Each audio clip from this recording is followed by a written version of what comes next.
দেশের 12 city corporation ও নরসিংদীর পৌর এলাকা বাদে আগামী 4 আগস্ট রবিবার খুলিব প্রাথমিক বিদ্যালয়। পরিস্থিতি স্বাভাবিক হলে এসব এলাকার স্কুলও খুলে দিয়ে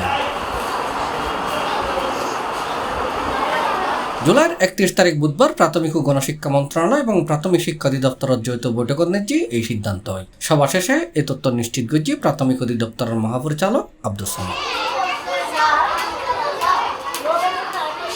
প্রাথমিক ও মাধ্যমিক স্তরত সারা দেশত 3,70,00,000 শিক্ষার্থী আছে। এর বাইরে কলেজ বিশ্ববিদ্যালয়ত আছে আরো প্রায় 30 লাখ শিক্ষার্থী। এভাবে টানা বন্ধর কারণে ক্লাস এবং পরীক্ষা বন্ধ থাকনে প্রায় সব পর্যায়ের শিক্ষার্থী হল বিপাকে পড়ছে। সি+, চট্টগ্রাম।